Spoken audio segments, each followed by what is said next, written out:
جس طریقے سے پڑھاؤں بلند آواز سے میرے ساتھ مل کر پڑھیں۔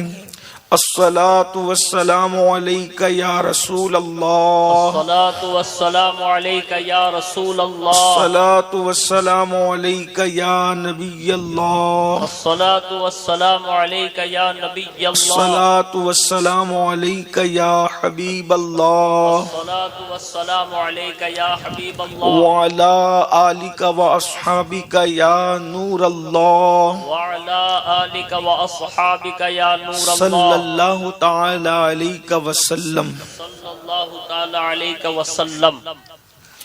رخ دن ہے یا مہر سمام، یہ بھی نہیں وہ بھی نہیں، شب زلف یا مشک ختام، یہ بھی نہیں وہ بھی نہیں، خورشید تھا کس زور پر، کیا بڑھ کے چمکا تھا قمر، بے پردہ جب وہ رخ ہوا، سبحان اللہ، یہ بھی نہیں وہ بھی نہیں، بلبل نے گل ان کو کہا، قمری نے سروے جاں فضا، حیرت نے جھنجلا کر کہا، یہ بھی نہیں وہ بھی نہیں، ممکن میں یہ قدرت کہاں، واجب میں عبدیت کہاں، ممکن میں یہ قدرت کہاں، واجب میں عبدیت کہاں، حیران ہوں یہ بھی ہے خطا، یہ بھی نہیں وہ بھی نہیں، دن لہو میں کھونا تجھے، شب صبح تک سونا تجھے، شرم نبی خوف خدا، یہ بھی نہیں وہ بھی نہیں، رزق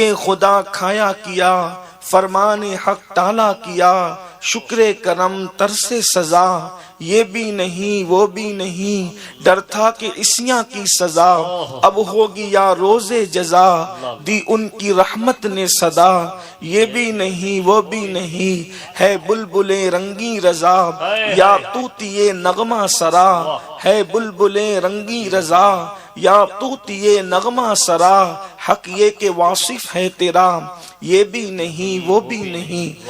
آج کی یہ خوبصورت سی محفل محمد اویس صلی اللہ علیہ وسلم کے عقد مسنون کے موقع پر، نکاح کے موقع پر انعقاد پذیر ہے، اور آپ نے ناظم محفل سے سنا کہ آج کی یہ محفل جشن شادی اور اصلاح معاشرہ کے حوالے سے انعقاد پذیر ہے۔ یہ بہت اچھی پیش رفت ہے، یہ بہت اچھا طریقہ ہے کہ ہم اپنی شادی کے موقع پر بھی ذکر رسول کریں، ذکر مصطفیٰ جان رحمت کریں، اس لیے کہ ہمارا عقیدہ تو ایمان والوں کا یہی ہے کہ ہمیں جو بھی خوشیاں ملتی ہے وہ آمینہ کے لال کے صدقے میں ملتی ہے، ہمیں جو بھی نعمتیں ملتی ہے مصطفیٰ جان رحمت کے صدقے میں ملتی ہے۔ واللہ ہمارے اعمال تو ایسے ہیں کہ ہم تو زمین میں دھس جاتے، ہمارے اعمال تو ایسے ہیں ہم پہ پتھر برس جاتے، ہمارے اعمال تو ایسے ہیں ہم ذلیل و رسوا ہو جاتے، لیکن اللہ کا کتنا بڑا کرم ہے، اللہ نے اپنا محبوب ہمارے درمیان بھیجا، ہم پہ پتھر نہیں بلکہ ہم پہ پھول برستے ہیں، ہم پر غم کی جو ہے وہ خزاں والی ہوائیں نہیں چلتی بلکہ ہم پر خوشیوں کی بہار والی خوبصورت ہوائیں چلتی ہے۔ یہ سب صدقہ ہے مصطفیٰ جان رحمت کا، اس لیے کہ میرے آقا علیہ الصلوۃ والتسلیم خوشیاں بانٹنے آئے تھے، خوشیاں تقسیم کرنے آئے تھے، اور مومنوں ان کے دامن سے وابستہ رہو گے تو زمین کے اوپر رہو گے تو بھی تمہیں خوشیاں نصیب ہوگی، زمین کے اندر جاؤ گے تو بھی تمہیں خوشیاں نصیب ہوگی، حتیٰ کہ میدان محشر میں جاؤ گے تو بھی تمہیں خوشیاں نصیب ہوگی۔ محشر میں خوشی کیسے نصیب ہوگی؟ اللہ اکبر، جو حضور کا نہیں ہوگا، جو آقا کے دامن سے وابستہ نہیں ہوگا، اس کے لیے تو مشکلیں ہوگی، مگر جو حضور کا غلام ہوگا، آگے آگے محشر میں مصطفیٰ جان رحمت جا رہے ہوں گے اور پیچھے پیچھے غلام جا رہے ہوں گے۔ اندازہ کریں مصیبتیں اس کے لیے ہوگی جسے مصطفیٰ جان رحمت کا ساتھ نہیں ہوگا، اور اس کے لیے تو وہ دن قیامت پر بھی قیامت ہوگا کہ اللہ اکبر، وہ دن کیا ہوگا جب دن دیکھے جلوس محمدی میں اتنا لطف آتا ہے تو محشر کے جلوس کے لطف کا عالم کیا ہوگا۔ آگے آگے زلفیں لہرا لہرا کر آمینہ کا لال جا رہا ہوگا، پیچھے پیچھے غلامان مصطفیٰ جا رہے ہوں گے۔ فقط اتنا سبب ہے انعقاد بزم محشر کا کہ ان کی کی شان محبوبی دکھائی جانے والی ہے۔ اگر کسی کو محشر میں ایمان والے خوش ہوں گے، اس پہ یقین نہیں آتا، تو میں ایک مثال کے ذریعے شادی کا موقع سمجھانا چاہتا ہوں تاکہ ان کو پتا چلے کہ محشر میں بھی ہمارے لیے ایک محشر ہے، قیامت میں بھی ہمارے لیے قیامت ہے۔ وہ دن کیسا دن ہوگا، حضور کا سامنا ہوگا۔ حضرت بیدم شاہ وارسی نے کیسی دمدار بات کہی ہے، انہوں نے کہا تھا عدم سے لائی ہے ہستی میں آرزو رسول، عدم سے لائی ہے ہستی میں آرزو رسول، کہاں کہاں لیے پھرتی ہے جستجو رسول، بنائے لوں تیری اے جذبے شوق صلی اللہ کہ آج دامن دل کھچ رہا ہے سوئے رسول۔ اور پھر بڑے مزے میں فرماتے ہیں، کہتے ہیں شگفتہ گلشن زہرا کا ہر گلے تر ہے، شگفتہ گلشن زہرا کا ہر گلے تر ہے، کسی میں رنگ علی ہے کسی میں بوئے رسول، کسی میں رنگ علی ہے کسی میں بوئے رسول۔ اور یہ سارے اشعار اصول برکت کے لیے پڑھے تھے۔ اصل شعر یہ پڑھنا ہے، عجب تماشا ہو، عجب تماشا ہو میدان حشر میں بیگم کہ سب ہو پیش خدا اور میں روبرو رسول، سب ہو پیش تکبیر، نعرہ رسالت، تاجدار ختم نبوت۔ مزہ کیا آئے گا کہ سب ہو پیش خدا، کہ سب ہو پیش خدا اور میں روبرو۔ ارے جب ہم اپنے پیروں کے سامنے آتے ہیں تو اتنا مزہ آتا ہے، جب پیروں کے پیر مصطفیٰ جان رحمت کی جلوہ گری ہوگی تو مزے کا عالم کیا ہوگا، بلکہ مزے کو بھی مزے آ رہے ہوں گے۔ وہ میدان محشر کا منظر کتنا خوبصورت ہوگا، اللہ اکبر۔ لیکن بات یہ عرض کریں، شادی کے موقع پہ سمجھانا چاہتا ہوں، حضور کے دامن سے وابستہ اگر رہ گئے تو اپنے ہی مزے ہوں گے، محشر میں اپنے ہی وارے نیارے ہوں گے، اپنے ہی ٹھاٹ باٹ انشاءاللہ دیکھنے والے ہوں گے۔ کیوں؟ اس لیے کہ دولہا مصطفیٰ جان رحمت ہوں گے اور پورا محشر ان کا براتی ہوگا۔ اللہ اکبر، کیا شان ہے میرے آقا کی، کیا مقام ہے میرے آقا کا۔ اللہ نے نبی دیا تو بھی نبیوں کا سردار دیا ہے۔ اللہ اکبر، سب کے لب پر نفسی نفسی ہے، آمنہ کے لال فرما رہے ہوں گے انا لہا انا لہا انا لہا انا لہا، ادھر آؤ میں تمہیں بخشواؤں گا۔ یعنی کہ انہی کی شان، انہی کی عظمت اور ان کی عظمت کے ڈنکے بج رہے ہوں گے۔ فقط اتنا سبب ہے انعقاد بزم محشر کا کہ ان کی شان محبوبی دکھائی جانے والی ہے۔ آپ نے دیکھا ہوگا کہ دولہا کے ساتھ باراتی آتے ہیں، دولہا کے ساتھ باراتی آتے ہیں تو بارات میں سب دولہا نہیں ہوتے، لیکن آنے والے ہر باراتی کی عزت کی جاتی ہے کیونکہ وہ دولہا کے ساتھ آئے ہیں۔ اس میں کوئی پھٹے پرانے کپڑے پہنے ہوئے بھی ہوتا ہے، اس میں ایسا بھی ہوتا ہے جس سے ہماری بنتی نہیں، لیکن پھر بھی ہم اس کی عزت کرتے ہیں اس دن۔ کیوں؟ اور دنوں ملے گا تو اس سے منہ پھیر کر چلے جائیں، اس کے سلام کا جواب نہ دے، لیکن اگر شادی رکھی اور دولہے کو بلایا ہے تو اس کے ساتھ وہ بھی آ جائے جس سے آپ کی جمتی نہیں ہے تو آپ اس کو نہیں دیکھتے، دولہا کا منہ دیکھ کر اس کو بھی عزت سے نوازتے ہیں۔ بس بلا تمثیل اللہ کی شان مثل و مثال سے پاک ہے۔ جب محشر میں باراتی بن کے ہم جا رہے ہوں گے تو ہمارے جرموں کو نہیں دیکھا جائے گا، آمینہ کے لال کے صدقے ہمیں بھی عزت عطا کی جائے، محشر میں عزت دی جائے۔ بلکہ کیسی عزت ہوگی آپ کو بتاؤں، سوائق المحرکہ میں ابن حجر مکی مفتی اعظم مکہ لکھتے ہیں، اللہ پاک ارشاد، اللہ کا منادی ارشاد کرے گا، اے نبی اور آل نبی سے محبت کرنے والوں، تمہارے لیے دسترخوان لگا ہے، آؤ اپنے نبی اور آل نبی کے ساتھ بیٹھو اور تمہاری ضیافت کی جائے۔ اللہ اکبر، کیا وہ دن ہوگا۔ اللہ اللہ، امام میرے امام فرماتے ہیں، صبا وہ چلے کہ باغ پھلے، وہ پھول کھلے کہ دن ہو بھلے، لوا کے تلے ثنا میں کھلے، رضا کی زباں تمہارے لیے۔ اللہ اکبر۔ تو آقا علیہ السلام کے دامن سے وابستگی ہمارے لیے ذریعہ نجات ہے، ہمارے لیے عزت کا ذریعہ ہے، سرخروئی کا ذریعہ ہے، کامیابی اور کامرانی کا ذریعہ ہے۔ اس لیے جب اللہ خوشی دکھائے تو نچنیوں کو نہ بلانا، اللہ جب خوشی دکھائے تو ڈی جے نہ بجانا، اللہ جب خوشی دکھائے تو حضور کا دل نہ دکھانا، اللہ جب جب خوشی دکھائے تو جس کے صدقے میں خوشی دکھایا ہے اسی کا ذکر کرنا. خدا کی قسم ان کا ذکر وہ ہے, ان کا ذکر وہ ہے. اگر کنکر کرے تو کنکر کو بھی اس کا فائدہ ملے. ذکر مصطفیٰ کنکر کرے تو کنکر کو بھی فائدہ ملے. ذکر مصطفیٰ پتھر کرے تو پتھر کو بھی فائدہ ملے. ذکر مصطفیٰ درخت کرے تو درخت کو بھی فائدہ ملے. ذکر مصطفیٰ جانور کرے تو جانور کو بھی فائدہ ملے. آپ کہیں گے کنکر ذکر رسول کرے تو کیسے فائدہ ملتا ہے؟ میں کہتا ہوں کیا تم نے وہ روایت نہیں سنی؟ اللہ اکبر. ایک مکے کا گنڈا جس کو دنیا ابو جہل کے نام سے جانتی ہے, وہ اوباش اپنے ہاتھوں میں مٹھی میں کنکریاں رکھ کر لاتا ہے اور حضور سے پوچھتا ہے بتاؤ اس میں کیا ہے. اللہ اکبر. میرے کریم آقا اس کی نفسیات کو جانتے تھے کیونکہ میرے آقا ماہر نفسیات بھی تھے. اللہ اکبر. حضور کو اللہ نے ہر شان دی تھی, حضور ماہر نفسیات بھی تھے. آقا علیہ السلام جانتے تھے اگر میں کہہ دوں گا تو یہ دائیں بائیں سے رستے نکالے گا. تو آقا نے فرمایا ابو جہل میں کہوں کیا ہے یا تیری مٹھی میں وہ کہہ دے کہ میں کون ہوں؟ تو اس نے کہا یہ تو اور بڑی بات ہوگی. فرمایا دیکھ کیا کہہ رہی ہے. اللہ اکبر. مٹھی میں جو کنکریاں تھی وہ کہہ رہی تھی محمد الرسول اللہ, محمد الرسول اللہ. حضور کا ذکر کر رہی تھی. اس نے جیسے ہی سنا حضور کے قدموں میں کنکری پھینکا اور بھاگ گیا. کیا پتا چلا؟ اللہ اکبر. کنکر نے ذکر رسول کر لیا, کنکر نے ذکر رسول کر لیا تو دشمن کی مٹھی سے نکل کر محبوب کے قدموں میں آنا نصیب ہو گیا.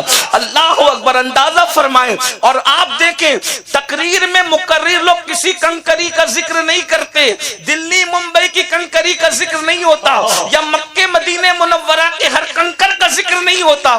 جن کنکریوں نے ذکر رسول کیا تھا مٹھی میں, آج وہ کنکریاں ذکر کی جا رہی ہیں. وہ درخت ابھی بھی تقریروں کا عنوان بنتا ہے, حدیث کی کتابوں کی زینت بنا ہوا ہے. جو درخت میرے آقا علیہ السلام کے عشق میں رویا تھا, جو میرے آقا کی محبت میں رویا تھا, تو ذکر مصطفیٰ بڑی چیز ہے. ان کا ذکر جب کیا جائے, جہاں کیا جائے, تمہارا نام یا رسول اللہ, تمہارا نام مصیبت میں جب لیا ہوگا ہمارا بگڑا ہوا کام بن گیا ہوگا.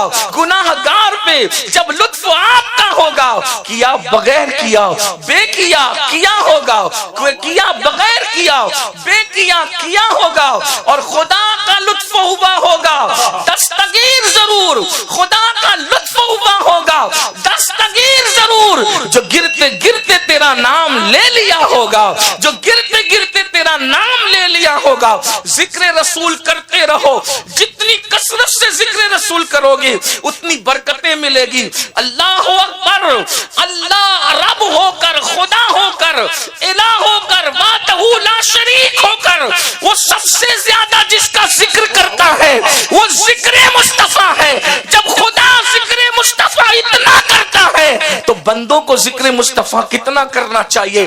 اس لیے عادت بنا لو, بچے کی ولادت کی محفل ہو ذکر رسول کی محفل سجاؤ. اللہ اکبر. بچوں کے ختنہ کے موقع پر ذکر رسول کی محفل سجاؤ. خوشیوں کے موقع پر ذکر رسول, اس کی برکتیں مرے دم تک ملے گی, تمہاری نسلوں کو ملے گی. اگر اسی پہ بات ہو تو بہت بات ہو. ذکر رسول کیا ہے, ذکر مصطفیٰ صلی اللہ علیہ وسلم کیا ہے؟ روایتوں میں آتا ہے کہ ایک شخص بنی اسرائیل میں مر گیا. اتنا بڑا مجرم اور پاپی تھا کہ اس کو لوگوں نے کچرے کی کنڈی پہ پھینک دیا. ابھی پھینکنے کا رواج ہے ہی نہیں. ہاں لوگوں نے کووڈ میں دیکھا تھا دائیں بائیں سے, لیکن اوپنلی کوئی پھینک نہیں, لاشیں پھینکی نہیں جاتی. اس وقت لوگ کتنے بے مروت رہے ہوں گے کہ پھینک دیا اٹھا کر. اور جب پھینکا حضرت موسیٰ پہ وحی آئی, موسیٰ میرے یار کا, میرے دوست کا انتقال ہو گیا ہے.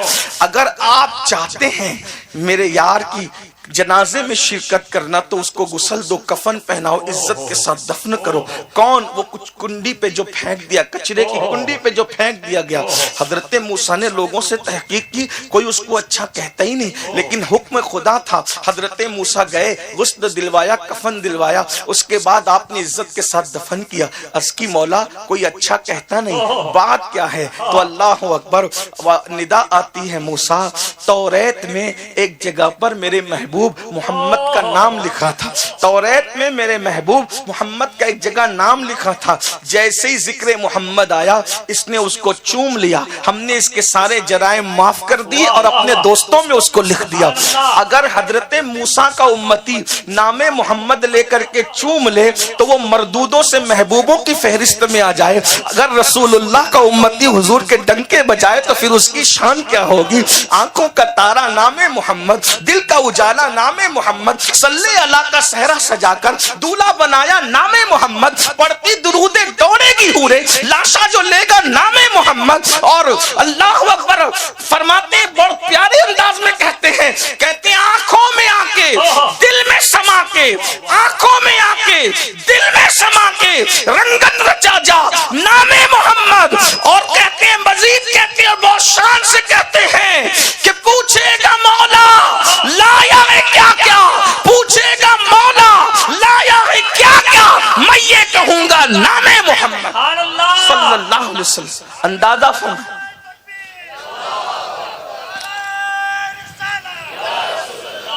ہر وقت حضور علیہ السلام کا ذکر، حتیٰ کہ اللہ نہ کرے کسی کے گھر میت ہو جائے تو بھی ذکر رسول۔ غم میں ذکر رسول کرو گے تو غم ختم ہو جائے گا، خوشی میں کرو گے تو خوشیوں میں اضافہ ہو جائے گا۔ یہ بہت اچھی پہل ہے، بہت خوبصورت پہل ہے، اور ہمیں یہ بات پورے گجرات ہی میں نہیں پورے ہندوستان میں عام کرنا چاہیے کہ رت جگہوں میں ناچ نہیں ہوگا، رت جگہوں میں ذکر مصطفیٰ ہوگا۔ شادی سے پہلی رات میں جو ہے ڈھول تاشے باجے نہیں ہوں گے، بلکہ ذکر مصطفیٰ صلی اللہ علیہ وسلم ہوگا، اس کی برکتیں آپ کو نصیب ہوگی۔ میں نے ایک حدیث مبارکہ پڑھی ہے، امام حاکم نے اپنی مستدرک میں اس کو نقل کیا ہے، میں بغیر کسی تمہید کے، اس لیے کہ تمہید کی جگہ ان برکت والے جملوں نے جو میں ہدیہ تبریک کے طور پر دولہا کے گھر والوں کو پیش کرنا چاہتا تھا، تمہید کا وقت تو اس نے لے لیا، اس لیے اب کوئی نئی تمہید کے لیے وقت کم ہے اور گفتگو وقت پر مکمل کرنی ہے۔ اللہ کے رسول صلی اللہ علیہ وآلہ وسلم کی حدیث ہے، حضرت سیدنا حبر الامہ رئیس المفسرین عبداللہ ابن عباس رضی اللہ تعالیٰ روایت کرتے ہیں کہ اللہ کے رسول صلی اللہ علیہ وآلہ وسلم نے ارشاد فرمایا، آقا علیہ السلام نے کسی کو نصیحت کرتے ہوئے، آقا علیہ السلام نے کسی کو نصیحت کرتے ہوئے ارشاد فرمایا کہ 5 باتوں سے پہلے 5 باتوں کو غنیمت جاننا، 5 باتوں سے پہلے 5 باتوں کو غنیمت جاننا۔ یاد رکھنا، جب اللہ نعمت دیتا ہے اس نعمت کی قدر کر لینا، کیونکہ جب وہ نعمت چلی جاتی ہے تو انسان پچھتاتا رہ جاتا ہے۔ یاد رکھیے، قدر نعمت بعد زوال، اس لیے 5 نعمتوں کا ذکر اللہ کے رسول صلی اللہ علیہ وآلہ وسلم نے فرمایا، 5 نعمتوں کا ذکر، اور اس کے ختم ہونے سے پہلے کے لیے آقا ارشاد فرماتے ہیں 5 کو 5 پر غنیمت جانو، یعنی 5 سے پہلے 5 کو غنیمت جانو۔ اور آقا علیہ الصلوۃ والتسلیم ارشاد فرماتے ہیں پہلی نعمت کیا ہے؟ فرمایا ہے آقا علیہ السلام نے، حیاتک قبل موتک، اپنی زندگی کو موت سے پہلے غنیمت جانو۔ زندگی سب سے بڑی نعمت ہے، زندگی سے بڑی نعمت کیا ہو سکتی ہے؟ ہم اس زندگی کی قدر نہیں کر رہے ہیں، زندگی کی ناقدری کر رہے ہیں۔ آپ سے میں پوچھتا ہوں، اگر کسی کی زندگی ختم ہو جائے، ڈاکٹر کے سامنے وہ آخری ہچکی لے رہا ہو، امریکہ کا ہو، یورپ کا ہو، عرب کا ہو، عجم کا ہو، کتنا بھی بڑا ڈاکٹر ہو، سائنسداں ہو، کتنا بھی ماہر ہو، کیا آخری ہچکی لیتے ہوئے انسان کو 1 سیکنڈ کوئی بڑھا سکتا ہے؟ اس کا 1 سیکنڈ، توجہ فرمائیں۔ اگر آپ پوری دنیا کی دولت کو تول دیں ایک پلڑے میں اور دوسرے پلڑے میں 1 سیکنڈ رکھیں، صرف 1 سیکنڈ، 60 سیکنڈ کا 1 منٹ ہوتا ہے، 1 سیکنڈ اس کو بچا لو ڈاکٹر صاحب، دنیا کے سارے ڈاکٹر بھی بچا سکتے۔ بلکہ بڑی بات آپ کو کہوں، موت کا فرشتہ بھی روح نکالتے وقت اس کی 1 سیکنڈ میں اضافہ نہیں کر سکتا۔ موت کا فرشتہ نہیں کر سکتا، اس کو اختیار نہیں ہے۔ اللہ نے اپنے کلام میں فرما دیا جس کی موت کا جب وقت متعین ہو گیا، 1 سیکنڈ پہلے اور 1 سیکنڈ بعد نہیں ہو سکتا، اسی وقت اسے موت آئے گی۔ اس سے پتا چلا زندگی کتنی قیمتی ہے۔ اور اللہ کے رسول علیہ السلام فرما رہے ہیں حیاتک قبل موتک، تو اپنی موت سے پہلے، روح نکلنے سے پہلے زندگی کو غنیمت جان۔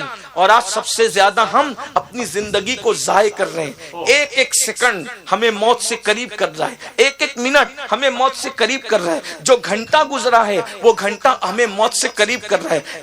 امام راضی فرماتے ہیں سورۃ العصر کی تفسیر مجھے کیسے سمجھ میں آئی، فرمایا میں نے برف بیچنے والے کو دیکھا تو مجھے سورۃ العصر کی تفسیر سمجھ میں آئی۔ قرآن کہتا ہے والعصر، زمانے محبوب کی قسم، ان الانسان لفی خسر، انسان گھاٹے میں ہے۔ تو گھاٹے میں ہے تو انسان گھاٹے میں کیسے؟ فرماتے ہیں برف بیچنے والے کو فائدہ نہیں ہو سکتا، وجہ برف بیچنے والا گھاٹے میں ہی ہے، کیونکہ فیکٹری سے لا کر اگر وہ برف سو جائے اس کا گھاٹا ہے، سستی کرے گھاٹا ہے۔ کیا کرنا پڑے گا اس کو؟ اس گھاٹے سے بچنے کے لیے جلدی جلدی ختم ہونے والے برف کو دے کر نہ ختم ہونے والی رقم کو جمع کرنا۔ اگر برف بیچنے والا سستی کرے تو وہ گھاٹا ہی کھائے گا، اس کو چستی کرنی پڑے گی۔ جیسے امام راضی کہتے ہیں کارخانے سے، فیکٹری سے برف نکلتا ہے تو ہر لمحہ وہ پگھلتا ہی رہتا ہے، ویسے ہی اے انسان تو ماں کے شکم سے نکلا تو تیری زندگی پگھل رہی ہے، 1 لمحہ گزرا، 1 لمحہ تو موت سے قریب ہوا۔ زندگی کسی کی نہیں بڑھ رہی ہے، سب موت سے قریب ہو رہے ہیں۔ 1 منٹ گیا، 1 منٹ موت سے قریب ہوا، 1 دن گیا، 1 دن موت سے قریب ہوا۔ جیسے جیسے سوئی کا کانٹا آگے بڑھ رہا ہے ہم موت سے قریب ہو رہے ہیں۔ لیکن اب مجھے بتاؤ زندگی کی ناقدری کرنے والوں، پوری رات آج کا مسلمان کرتا کیا ہے؟ آدھی رات آج کا مسلمان کرتا کیا ہے؟ اللہ اکبر۔ میرے آقا علیہ الصلوۃ والتسلیم کے پیارے دیوانوں، زندگی کی ناقدری کرنے والوں، جس وقت موت کی آخری ہچکی ہوگی اور جب موت کا فرشتہ سر پہ کھڑا ہوگا اس وقت انسان کو احساس ہوگا ہائے میری کتنی قیمتی زندگی میں نے ضائع کر دیا، میری زندگی کا اثاثہ ختم ہو گیا۔ اللہ اکبر۔ ایک بزرگ فرماتے ہیں کہ میں اپنے دوست کی قبر پر گیا، قبر پہ جانے کے بعد میں نے دعا کی اے اللہ اس کے حالات مجھ پر منکشف کر دے، یہ میرا دوست ہے۔ ایسے میں میری آنکھ لگ گئی اور میں سو گیا تو میں نے خواب میں کیا دیکھا، میرا دوست کہتا ہے یار جب تک زندگی تھی زندگی کی اہمیت مجھے معلوم نہ تھی، جب تک میں عمل کر سکتا تھا عمل کی اہمیت مجھے معلوم نہ تھی، مجھے نہیں پتا تھا کہ جمعہ کی 2 رکعت پڑھی جائے تو اللہ مقبول حج کا ثواب عطا فرماتا ہے، مجھے نہیں پتا تھا، میں نے نمازیں ضائع کی، میں نے وقت ضائع کیا۔ میرے بھائیوں یہ جو نیکیاں کرنے کا زندگی میں موقع ہے اس کو غنیمت جان لو۔ دیکھو زندگی میں نیکی کر سکتے ہو، مرنے کے بعد نیکی نہیں کر سکو گے، اور کیسی نیکی؟ ماں باپ کو دیکھو تو مقبول حج کا ثواب مل رہا ہے، قرآن کو دیکھو تو ثواب مل رہا ہے، علماء کی زیارت کرو تو ثواب مل رہا ہے، سادات کرام کی زیارت کرو تو ثواب مل رہا ہے، وضو کرو، اگر کوئی وضو کر لے اور جب تک اس کا وضو باقی رہے گا فرشتے اس کے نامہ اعمال میں نیکیاں لکھتے رہیں گے۔ نیکیوں کا کتنا خوبصورت موقع ہے۔ انسان تو نیکی نہیں کماتا مگر یاد رکھنا مرنے کے بعد تو ایک ایک نیکی کو ترسے گا، تجھے انتظار رہے گا کہ مجھے کون اصالے ثواب کرتا ہے، میرے لیے کون دعا کی مغفرت کرتا ہے۔ اس لیے اللہ کے بندوں، اور اگر مائیں اور بہنیں موجود ہیں ان سے بھی کہتا ہوں میری بہنوں اپنی زندگی کی قدر کرو، زندگی کی قدر کرو، وقت کو ضائع مت کرو فلمیں دیکھ کر، سیریل دیکھ کر، کسی کی غیبت کر کے، جرائم کر کے۔ اللہ اکبر۔ آج کل تو ایسے حالات بن گئے انا للہ و انا الیہ راجعون کہ ہمارا وقت کدھر جا رہا ہے پتہ بھی نہیں چلتا۔ انٹرنیٹ کا جنگل ہمیں اپنے چنگل میں اس طرح سے لے چکا ہے کہ پہلے لوگوں کو گناہ کرنے کے لیے گناہ کے اڈے پہ جانا پڑتا تھا، اب گناہ کرنے کے لیے کسی کو گناہ کے اڈے پہ جانا نہیں پڑتا بلکہ اب تو گھر میں بیٹھے بیٹھے گناہ۔ ایک بات آپ کو بتاؤں، کیا وہ دن تھے لوگ اپنے گھر کے آنگن میں، توجہ کریں، لوگ اپنے گھر کے آنگن میں اگر کوئی، حالانکہ یہ میں اس کی تائید نہیں کر رہا ہوں لیکن لوگوں کی سوچ بتا رہا ہوں، اپنے گھر کے آنگن میں اگر کوئی پیر دھوتا تھا اس کو پیر دھونے نہیں دیتے تھے کہتے تھے میرے گھر میں نحوست آئے گی. کوئی ایڑی رگڑتا تھا, بچپنے میں آپ نے سنا ہوگا, کوئی اگر ایڑی رگڑتا تھا چوکھٹ پر آنگن میں, بولتا تو میرے آنگن میں ایڑی نہ رگڑنا ورنہ میرے گھر سے برکت چلی جائے گی. یہ لوگوں کی احتیاط تھی. کیا صحیح تھا کیا غلط تھا اب میں یہ نہیں کہہ رہا ہوں, لیکن ان کی سوچ کیا تھی, یہاں کوئی ایڑی نہ رگڑے. اللہ اکبر. حالت یہ تھی کہ کوئی وہاں جا کر کے اللہ اکبر جمائی لے لے, یہ جمائی لے لے, اور کہتے ہیں یہاں بیٹھ کر کے جمائی نہ لینا, میرے گھر کی برکت چلی جائے گی. ان کو گھر کی برکت کا کتنا خیال تھا. اب مسلمانوں میں تم سے پوچھتا ہوں, اگر جمائی لینے پر, ایڑی رگڑنے پر اور گھر کے آنگن میں پیر دھونے پر وہ لوگ اتنے حساس تھے, اللہ اکبر, آپ گھر کے اندر زنا کی فلم بیٹھ کر کے دیکھ رہے ہو اور پھر سوچتے ہو کہ باپو برکت کیوں نہیں آتی, سب کچھ ہے سکون کیوں نہیں ہے. گھر کے اندر بیٹھ کر کے موبائل پر آپ جوا کھیل رہے ہو, ذرا سوچو تو صحیح عقل کہاں گئی ہے. اللہ اکبر. جہاں پر زنا کی فلمیں دیکھی جائے, جہاں پہ جوا کھیلا جائے موبائل میں بیٹھ کر, پتہ نہیں کیا کیا اس کے نام ہے, مجھے تو نام بھی نہیں پتا. آپ جیسے لوگ آ کر کے بتاتے ہیں تو پتا چلتا ہے کہ لوگ موبائل میں بھی بیٹھ کر کے جوا کھیلتے ہیں. اللہ اکبر. اندازہ فرمائے یہ موبائل کیا ہے. اگر اسکرین پر قرآن کی آیتیں ہیں تب تو یہ مبارک ہو گیا, اگر نعت رسول ہے تو مبارک ہو گیا, لیکن اگر اسکرین پر جو ہے وہ زنا کی فلم دیکھ رہے ہو تب تو یہ منحوس ہے. اللہ اکبر. اور اس کے اوپر اگر آپ گیم کھیل رہے ہو تو یہ گیم کیا ہے, بلکہ جوا کھیل رہے ہو تو یہ جوا کیا ہے. اللہ پاک ارشاد فرماتا ہے, یا ایھا الذین آمنوا انما الخمر والمیسر والانصاب والازلام رجس من عمل الشیطان فاجتنبوہ لعلکم تفلحون. اے ایمان والو, شراب اور جوے سے بچو کہ یہ برے کام ہے, شیطانی کام ہے. اگر تم اس سے بچو گے تو اللہ تمہیں کامیابی عطا فرمائے گا. یہ جوے تمہیں برباد کر رہے ہیں, یہ جوے تمہیں تباہ کر رہے ہیں, اور طرح طرح کے نئے نئے جوے لا کر جوا کھیلنے والا ہر دن نئی لذت میں رہتا ہے. وہ سوچتا ہے یار چلو ابھی ہار گئے پھر لگا دو, سب پہلا جو گیا وہ بھی آ جائے گا, اور لگا دو, گیا پھر آ جائے گا, اور لگا دو. اس طرح کرتے کرتے خود کی پونجی برباد ہوتی ہے. ایک دن انسان قرض لینے پہ مجبور ہوتا ہے. اور یاد رکھنا, ان جوؤں نے دبئی جیسے ملکوں کے بڑے بڑے شیوخ کو روڈ پر لا دیا ہے. ہماری تمہاری حیثیت اور اوقات کیا ہے. مسلمانوں کو جوے میں مبتلا کرنا یہ بھی لوگوں کی ایک سازش ہے. اسی لیے اللہ کے رسول علیہ السلام نے جوے کے متعلق کتنی سخت بات ارشاد فرمائی.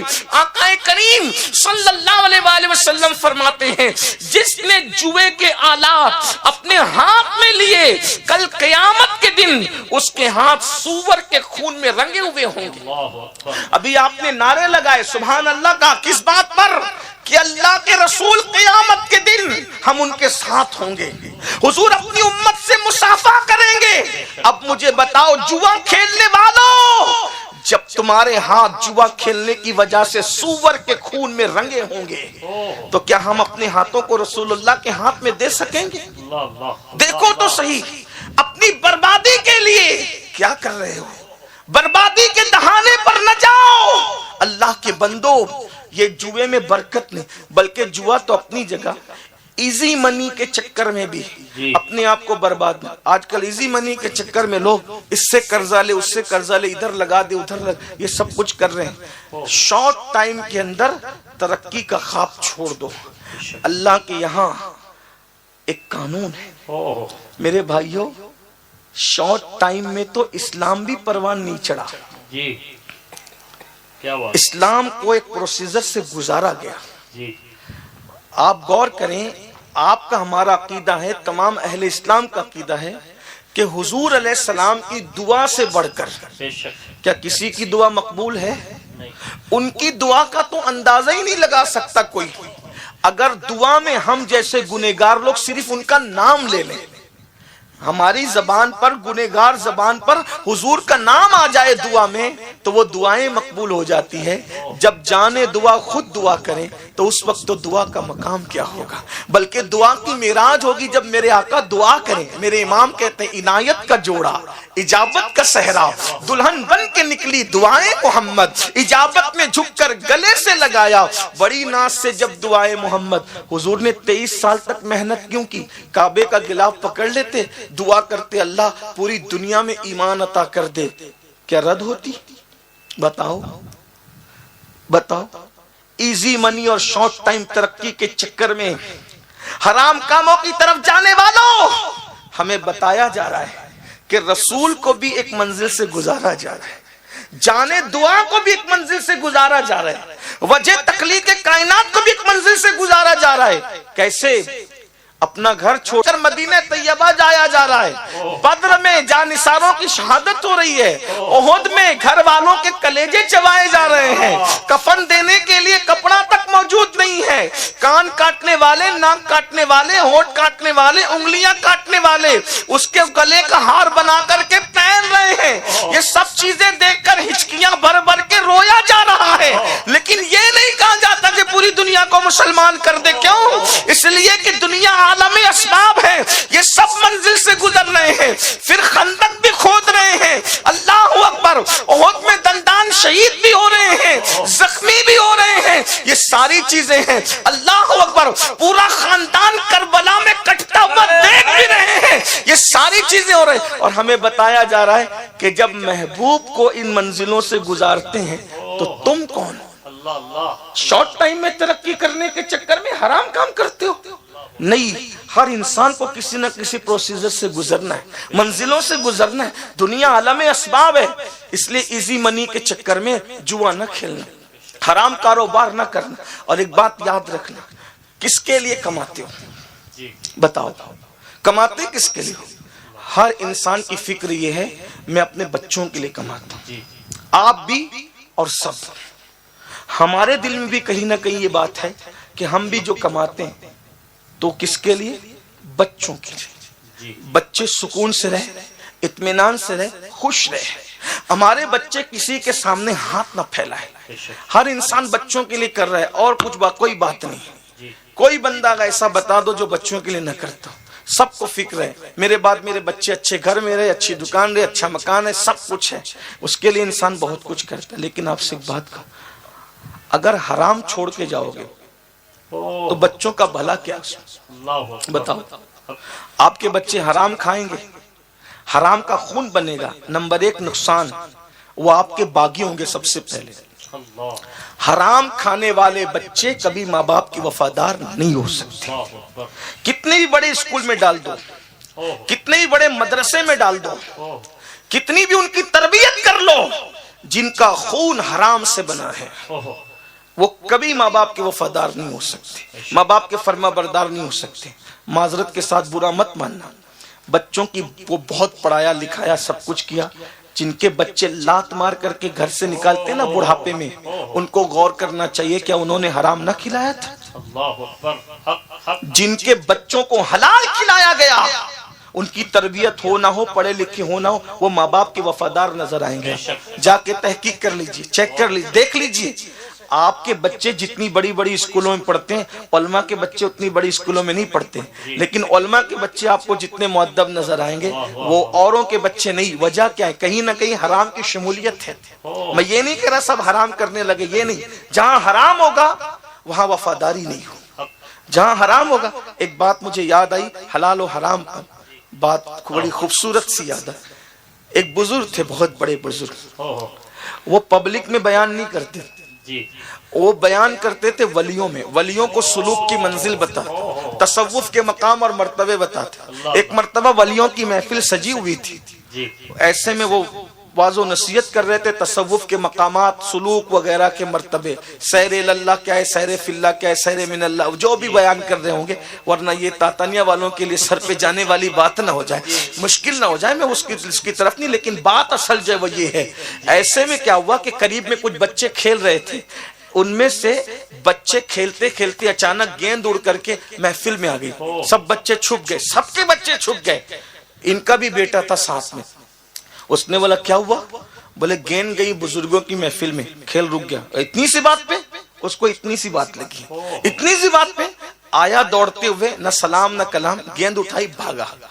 جتنے بیٹھے ہوئے تھے سب نے سوچا اتنے بڑے ولی جو ولیوں کو وصیت نصیحت اور سلوک کی باتیں کر رہے ہیں، ان کا بچہ اتنا بے ادب، اتنا بے ادب بچہ۔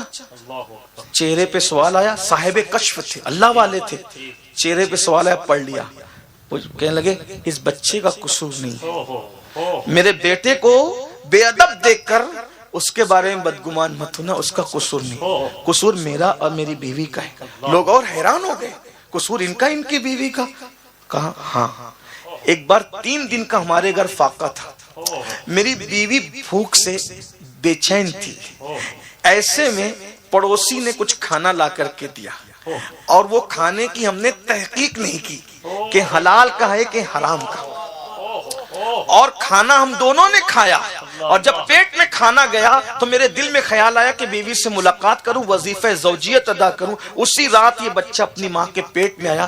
بے تحقیق کھانے کی نحوست ہے کہ ہمارے گھر میں یہ بے ادب پیدا ہوا ہے۔ جو کھانا بے تحقیق کھا لو اس میں بچے بے ادب پیدا ہوتے ہیں، تو جو جوا کھیل کر کے اولاد کو کھلائے، بیوی کو کھلائے، بچوں کو کھلائے، پھر ان کی اولاد کیا ہوگی اندازہ کریں۔ آپ کہتے ہیں وہ بگڑ گیا، زانی ہو گیا، شرابی ہو گیا، یہ ہو گیا، وہ ہو گیا۔ میرے بھائی تو نے کھلایا کیا؟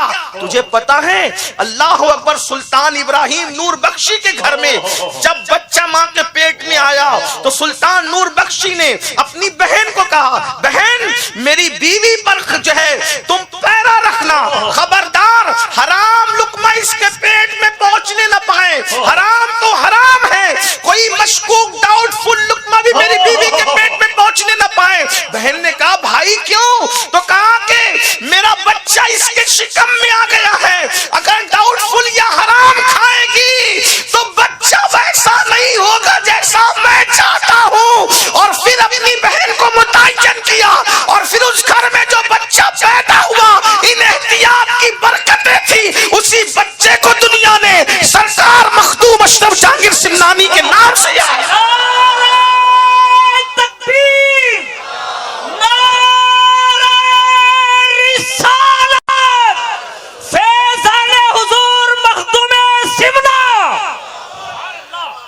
سمجھتے کیا ہو حلال کو؟ اگر اسی پہ بات آ گئی ہے، ایک بات اور عرض کرتا ہوں، لاٹری کے پیسے سے بچوں کو کھلا رہے ہو، جوا کے پیسے سے کیا بکرے کا گوشت حلال دیکھتے ہو کہ حلال کیا کہ نہیں کیا؟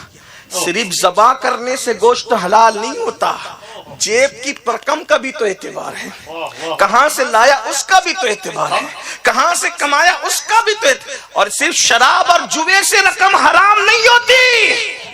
اگر آپ کرانہ دکان لے کے بیٹھے ہیں اور جھوٹ بول کے کاروبار کر رہے ہیں تو وہ بھی تو حرام ہے، دھوکہ دے رہے ہیں وہ بھی تو حرام ہے۔ بتائیے تو صحیح۔ میں تو لوگوں کو اتنا کہتا ہوں، کچھ لوگوں کو تکلیف ہے اسلامی معاشرہ کے جلسے بہت ہوتے، میں نے کہا بالکل بند کرو اسلامی معاشرہ کے جلسے، اور بند ہو جائیں گے۔ صرف ایک کام کرو، پوری قوم حلال کو لازم پکڑ لو، نہ لوگ بگڑے پیدا ہوں گے، نہ اسلامی معاشرہ کے جلسوں کی ضرورت پڑے گی۔ اور یہ ماں کے پیٹ سے بچے بگڑے پیدا ہو رہے ہیں، کیونکہ لقمہ ہی صحیح نہیں، لقمہ ہی صحیح نہیں۔ بابا فرید رحمت اللہ علیہ کی امی جان جوانی میں بیوہ ہو گئی تھی، اور ان کا خاندان بادشاہوں کا خاندان تھا۔ بھائیوں نے کہا بہن تم اور تمہارا بچہ ہمارے گھر آ جاؤ، کہا مجھے بچہ بگاڑنا نہیں ہے۔ توجہ ہے آپ، مجھے بچہ بگاڑنا نہیں ہے۔ کہا کیوں؟ کہا تم لوگ بادشاہ کی اولادیں ہو نا، بادشاہ کے یہاں نوکریاں کرتے ہو نا، بادشاہوں کے حلال حرام نہیں دیکھا جاتا، میں اپنے بچے کو چرخہ کاٹ کے کھلاؤں گی، میں اپنے بچے کو فاقے سے رکھوں گی، لیکن ڈاؤٹ فل لقمہ اس کے پیٹ میں جانے نہیں دوں گی۔ اندازہ کریں، اور پھر وہی شہزادہ جسے دنیا بابا فرید الدین گنج شکر کہتے ہیں۔ یہ حلال لقمے کی برکتیں ہیں۔ آج ہمارے بچے نمازی بھی نہیں ہیں۔ اگر میری جان بخشی ہو تو میں یہ بات حق کے طور پہ کہہ دوں، دیندار باپ کے یہاں بھی بچے نمازی نہیں ہیں، مذہبی طبقے کے گھروں میں بھی بچوں میں شرافت نہیں ہے، اللہ ماشاءاللہ۔ کیوں؟ اس لیے کہ سب کا لقمہ چیک کرو۔ مجھے تو کبھی کبھی فکر یہ ہوتی ہے کہ لوگ ہم لوگوں کو بھی پتہ نہیں کہاں کا لے کے جا، ہمیں پتہ بھی نہیں ہوتا کہ اس کا جوے کا دھندا ہے، اس کا سود کا دھندا، ڈر لگتا ہے۔ اب تو یہ ڈر لگتا ہے کہ کس کے یہاں کھائیں کس کے یہاں نہ کھائیں۔ داڑیاں خوبصورت ہے، ٹوپیاں خوبصورت ہے، کپڑے خوبصورت ہے، باتیں ولی جیسی ہے، لیکن دھندا دیکھ لو، دیکھ لو۔ اور بڑی معذرت کے ساتھ آپ لوگ بھی جب بلاتے، تاتانیہ والے ایسے نہیں، لیکن ایک بات میں ایگزامپل اپنے اوپر مت لینا، بات کے طور پہ کی جاتی ہے، اس کو کسی غلط لوگ بھی بلاتے ہیں، سوچتے سب سے بڑا مالدار کا گھر کس کا ہے، وہاں روکو حضرت کو، پھر چاہے اس کا حرام کا ہو حلال کا ہو ایسا ہو نہیں دیکھتے. بس کیا اے سی رہنی چاہیے, پنکھے رہنے چاہیے, گدے رہنے چاہیے. میں کہتا ہوں اللہ کے بندو کم از کم ہمیں تو آزمائش میں نہ ڈالا کرو. اگر مسجد کے حجرے میں رکنا پڑے تو روک دیا کرو, اس لیے کہ مسجد کے حجرے کی گرمی اس حرام کی اے سی سے بہتر ہے.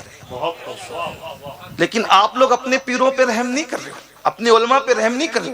یہ جو ہم لوگ بولتے بولتے بہت سارے مقرر مر گئے, ہارٹ اٹیک آ گیا, قوم سدھرتی کیوں نہیں ہے؟ جو سامنے بیٹھے ان کے پیٹ میں دیکھو اور جو تقریر کرے ان کے پیٹ میں دیکھو. آپ کیا سمجھتے ہو حرام کو؟ ایک دن حجاج بن یوسف کوفہ آیا اور کوفہ کا گورنر بنا, تو کسی نے اس کے کان میں پھونکا, حجاج تو بڑا ظالم ہے. مولا علی کی بددعا سے پیدا ہوا تھا. اب تک آپ نے سنا ہوگا دعا سے پیدا ہونے والے بددعا سے بھی کوئی پیدا ہوتا ہے. ہاں, حجاج بن یوسف مولا کائنات کی بددعا سے پیدا. کوفہ والوں نے بہت ستایا, آپ کو بہت ستایا, الگ داستان ہے, بہت ستایا. مولا پاک نے ایک دن تنگ آ کر دعا کی, اللہ اتنے نیک انسان کو یہ ستاتے ہیں. کس کو؟ جس کو سید الابرار کہا گیا, وہ جسے سید العرب کہا گیا, وہ جسے کل ایمان کہا گیا, وہ جسے سید السادات کہا گیا, وہ جسے آبروئے ولایت کہا گیا, وہ جسے خاتم ولایت کہا گیا, وہ جسے اخیر رسول کہا گیا, وہ جو زوج بتول, وہ جو ابو الحسنین, وہ جو ابو الائمہ, اللہ اکبر, جس کا چہرہ دیکھنا رسول اللہ نے عبادت کرا. اس علی مرتضیٰ کو اتنا ستایا کہ مولا کائنات قوم کے ستانے پہ تنگ آ گیا. اللہ اتنے نیک انسان کو یہ ستاتے ہیں, مجھے اٹھا لے, اب مجھے بلا لے اپنے پاس, اور مجھے اٹھا کر اتنا ظالم انسان ان پر مسلط کر دے, ان پر ظالم مسلط کر, تاکہ ان کے ظلم کا مزہ وہ چکھائے. بعض صوفیہ کہتے ہیں جس دن مولا علی کی شہادت ہوئی اسی دن حجاج پیدا ہوا. یہ مولا علی کی بددعا کا نتیجہ ہے یہ حجاج. اور اس نے علماء اور ائمہ, صحابہ, تابعین چھری سے ذبح کرتا تھا. بدوں کے چکر میں نیکوں کو بھی اس نے بدبخت نے ہلاک کیا. حضرت سیدنا عبداللہ ابن زبیر جیسی ہستی, عبداللہ ابن زبیر جیسی ہستی, یہ صدیق اکبر کے نواسے ہیں, اور اللہ کے رسول صلی اللہ علیہ وآلہ وسلم کے رشتے میں بھانجے لگتے ہیں, اس اعتبار سے کہ حضرت اسماء حضور کی سالی تھی, تو یہ سالی کے بیٹے, اور زبیر پھوپھیزاد بھائی تھے, بھائی کے بیٹے, یعنی بھانجے اور بھتیجے دو رشتے ہیں ابن زبیر کے. اندازہ کریں, ان کو سولی پہ لٹکایا, اور سولی پہ لٹکایا, اتنے دن تک لٹکا کے رکھا کہ حضرت اسماء بوڑھی ہو چکی تھی اور بینائی کمزور ہو چکی تھی. تو کسی نے لے جاتے کہا اسماء تیرا بیٹا تو ابھی تک سولی پہ لٹکا ہے, تو روتے ہوئے کہتی ہے کیا اس سوار کے لیے وقت نہیں آیا؟